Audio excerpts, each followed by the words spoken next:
Olá, cara aluno, tudo bem com você? Durante essa semana vamos então responder aí, fazer questões comentadas relacionadas ao Enem do ano passado para começar todo esse estudo aí do Enem 2020. Então, se vai ser adiado, se não vai ser adiado, tomara que seja adiado, mas precisamos estar preparados, não é verdade? Então, para isso vamos começar a organizar toda a situação. Então, eu já peço para você dar aquele joinha. Dá aí, se inscreve no canal se você não é inscrito, ajuda aí essa sala de aula a ficar cada vez maior, porque isso me ajuda um monte, beleza? Vamos ao que interessa então, começando a questão. Eu selecionei duas questões para vocês hoje, pessoal. A questão aqui do Enem 2009, a questão 57, tendo como base o caderno azul, pessoal. O caderno azul, então, a questão 57 dizia aqui, ó, regiões áridas e semiáridas do mundo. Então temos aqui, por exemplo, ó, temos o Trópico de Capricórnio, ou melhor, o Trópico de Câncer e o Trópico de Capricórnio, e aí vai mostrar regiões semiárida e árida. Então temos aqui, ó, regiões semiáridas e regiões áridas na América do Norte. Temos aqui, ó, a região do deserto do Saara e o Sahel aqui ao seu redor. Temos aqui deserto na região do Afeganistão, na parte aqui da Mongólia, na China, por exemplo, o deserto de Gobi. E temos aqui também outra região no Paquistão. Bom, aí sem contar, obviamente, a questão aqui do deserto na Península Arábica, beleza? Aí no Trópico de Capricórnio temos também presenças aqui, pessoal, ó, do deserto do Atacama, temos a região da Patagônia, temos aqui a região da Caatinga brasileira, temos também aqui, ó, o deserto do Kalahari, toda uma região aqui também semiárida ao redor. Temos o grande deserto australiano aqui, toda uma parte semiárida ao redor também. Percebam aqui, pessoal, uma coisa bem interessante já de cara. Vejam que nós temos aqui, ó, a presença dos desertos e regiões semiáridas normalmente em regiões próximas do trópico. E isso então é um fator bem interessante. Por que será que isso acontece? Beleza? Então a pergunta diz assim, depois a gente vai entendendo e eu vou explicando para vocês essas situações.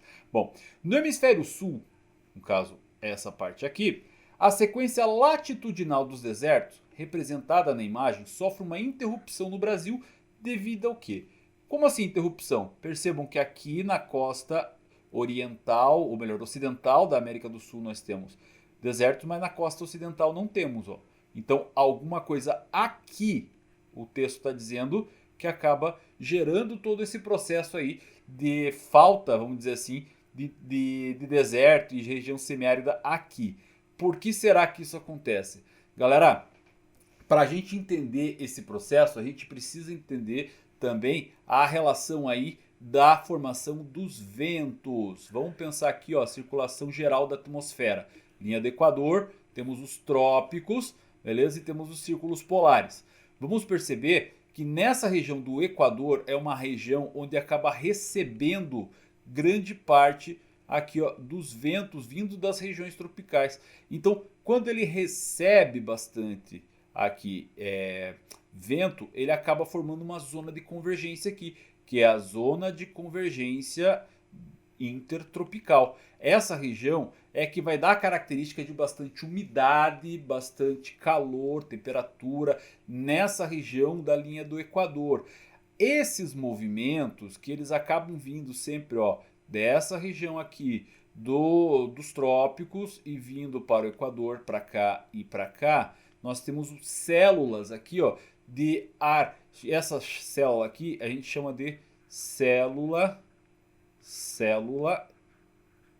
de Hadley. Essas células aqui acabam trazendo toda a umidade que vem das áreas mais próximas dos trópicos, trazendo a umidade para cá. Essa região, então, acaba sendo uma região de baixa pressão. Por quê? Porque todos os ventos acabam sendo levados para esse lado. É uma zona de atração dos ventos, galera. Então, devido a isso, então, o que vai fazer? Ele vai gerar aqui um processo do quê? De chegada dos ventos e saída. Por ter essa saída aqui, ó, vai ter essa baixa pressão. Consequentemente, nas áreas próximas aqui, ó, dos trópicos, são áreas dispersoras de ventos. E por ser áreas dispersoras de ventos, Eles vão ser áreas de alta pressão. Então a pressão atmosférica, os ventos sempre vão sair das áreas de alta para as áreas de baixa pressão atmosférica. Com isso, vai formar essa grande área aqui de umidade e na região próxima dos trópicos explica esse fator de ter áreas desérticas aqui e semidesérticas, semiáridas, beleza? Mas enfim, a resposta não está ainda preparada aqui. O que a gente vai ter que entender é por que é que está acontecendo que essa região aqui, ó, não temos a questão de desertos. Porque nessa região aqui da linha do Equador, pessoal, nós temos a formação da floresta amazônica nessa região. E por ter essa situação, acaba gerando o quê? Gerando bastante umidade que vai dispersar para essa região, fazendo uma zona de convergência aqui também. Uma zona de convergência chamada de zona de convergência do Atlântico Sul. Trazendo toda a umidade da região aqui da Amazônia para a região do sudeste brasileiro, norte do Paraná, região de Mato Grosso do Sul. Toda essa parte aqui vai receber umidade vindo da Amazônia devido à zona de convergência do Atlântico Sul.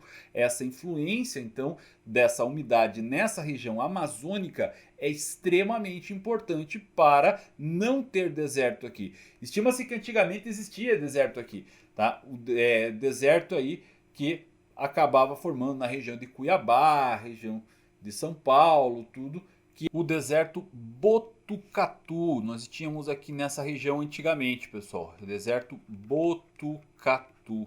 Esse deserto então acontecia antes aqui da formação dessas regiões aqui da Cordilheira dos Andes e também da formação da floresta amazônica, e isso devia-se então aí a essa uniformidade existente nessa parte. Então o que nós íamos ter aqui? Pessoal, como surgiu a Amazônia aqui, que acaba levando umidade para a região do deserto, para a Cordilheira dos Andes e trazendo para a região sudeste, esse deserto Botucatu acabou deixando de existir. Então isso já responde essa questão aqui, pessoal. Vamos lá.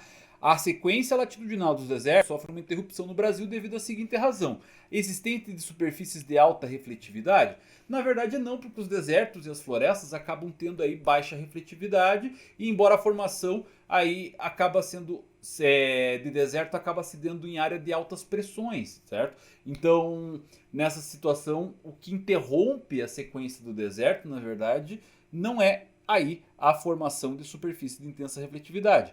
Assim como preponderância de altas pressões atmosféricas. Não, se a gente parar para pensar, a preponderância aqui vai ter alta pressão atmosférica, mas a zona de convergência vai formar áreas de baixa nessa parte aqui. Consequentemente, nós vamos ter então essa situação também como errada. Não vai ser a preponderância de altas formações aqui. Por quê? Porque essa situação acaba não tendo a característica aí de baixa pressão, certo? Ou melhor, vai ter de baixa pressão, não vai ter de alta. Nesse caso, pessoal, como eu já tinha falado, vai ser a influência da umidade das áreas florestais. Toda a influência da umidade da floresta amazônica vai acabar transformando essa região aqui em área úmida, que inclusive vai dar a formação do bioma Mata Atlântica nessa região também devido à umidade. Então, o que vai ser característico vai ser essa influência da umidade de áreas florestais, que é aí responsável a floresta amazônica. Beleza? Só para a gente poder seguir. Olha só, por que não é a letra D? Predomínio de correntes marítimas frias? Não, nessa região, se a gente levar em consideração, ela não vai ter uma corrente marítima fria, muito pelo contrário.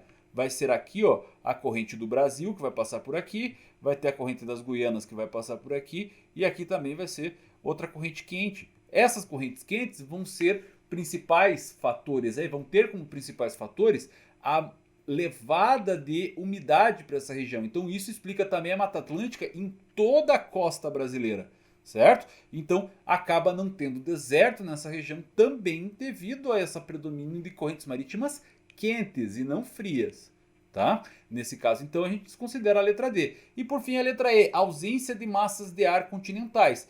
Tem massa de ar continental que tem aqui, como por exemplo a massa tropical continental aqui, a massa equatorial continental, que é a massa que vai gerar umidade na região amazônica, e isso não vai ser aí uma ausência, ele vai existir, inclusive é isso também que vai interferir na formação aí dessa umidade e consequentemente da ausência de desertos nessa região. Beleza? Então, a influência das áreas úmidas das florestas é o que define a ausência dessas áreas de deserto, tá, na região aí do sudeste brasileiro. Então a resposta aqui seria a letra B. Para começar, então, temos essa. Vamos passar para a próxima, tá? A questão agora vai ser aí a questão 82, tendo como base também o caderno azul do Enem 2019. Então, tínhamos um texto aqui. Tratava-se agora de construir um ritmo novo. Para tanto, era necessário convocar todas as forças vivas da nação, todos os homens que com vontade de trabalhar e confiança no futuro pudessem erguer num tempo novo um novo tempo.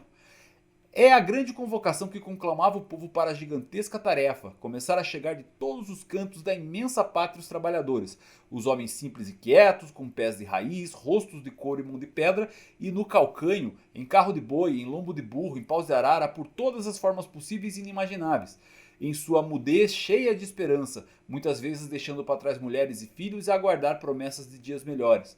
Foram chegando tantos povoados, tantas cidades cujos nomes pareciam cantar saudades aos seus ouvidos, dentre os antigos ritmos da imensa pátria, terra de sol, terra de luz, Brasil, Brasil, Brasília.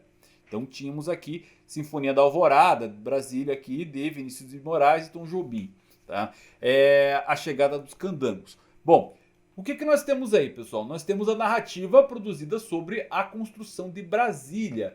E ela tem diversas articulações aí, tá? Ela tem aí elementos políticos e socioeconômicos indicados, certo? Agora, onde que nós temos? Onde que a gente vai perceber essas situações? Bom, nós temos elementos políticos o que aqui, por exemplo? Convocar todas as forças vivas da nação, todos os homens com vontade de trabalhar, certo? Pessoas aí, todos os cantos da imensa pátria, os trabalhadores, certo? Muitas vezes deixando para trás mulheres e filhos para aguardar promessas de dias melhores, cujas cidades pareciam cantar saudades aos seus ouvidos, da imensa pátria, terra de sol, terra de luz, Brasil. Perceba que existe um apelo nacionalista muito forte colocado aqui, pessoal, certo? Por exemplo, grande convocação, certo? Então tinha ali essa situação, ó, grande convocação. Acabava tendo também aí gigantesca tarefa. Veja, era algo grandioso, um símbolo nacionalista, narrando o quê? Narrando essa migração interregional que estava acontecendo. Pessoas do Nordeste indo para o Centro-Oeste, pessoas do Norte indo para o Centro-Oeste, pessoas aí vindo para todos os lugares, principalmente nordestinos, é importante colocar aqui, certo? Então, essa situação, ela só vai ser apresentada em uma dessas afirmativas. Esses arquétipos nacionalistas, certo? Colocados aí, só vai aparecer em uma delas. Em qual delas? Vamos fazer de trás para frente. A perspectiva demográfica e eficácia dos transportes? Não diz nada a respeito disso aqui nessa questão. Consenso partidário e modernização rodoviária? Está falando alguma coisa sobre nacionalismo, sobre esse elemento político e socioeconômico aqui? Não, obviamente não. Letra C, segurança territorial e estabilidade financeira? Está contando aqui o texto, essa narrativa, ela está trazendo isso para a gente? Não também. Letra B, organização sindical, expansão do capital? Claro que não, gente. Então, a única aqui que vai ter esse apelo nacionalista, essa formação, então, dessa migração interregional que estava acontecendo, é a letra A, pessoal. Justamente nessas situações aí dos nordestinos vindo em direção ao centro-oeste brasileiro e toda essa narrativa aqui, ó, pautado em discurso nacionalista, ó, grande convocação que conclama o povo para uma gigantesca tarefa. Todas as forças vivas da nação. Percebam esse apelo nacionalista que estava acontecendo. Por isso, a resposta aqui não pode ser nada mais do que a questão letra A, pessoal. Beleza? Basicamente, então, nós ficamos aqui para ver essas duas questões. Então, uma questão aqui que fala sobre uma narrativa nacionalista dentro dos processos e outra ali que vai falar sobre a circulação geral da atmosfera, a relação do porquê que as atividades aí de deserto não acontecem na região sudeste brasileira. Bom, eu vou ficando por aqui, desejando para vocês aí um bom momento de estudos. Fica ligado no Gabarita Gel, na plataforma tem muito mais para você aprender, hein? Um abraço e tchau, tchau!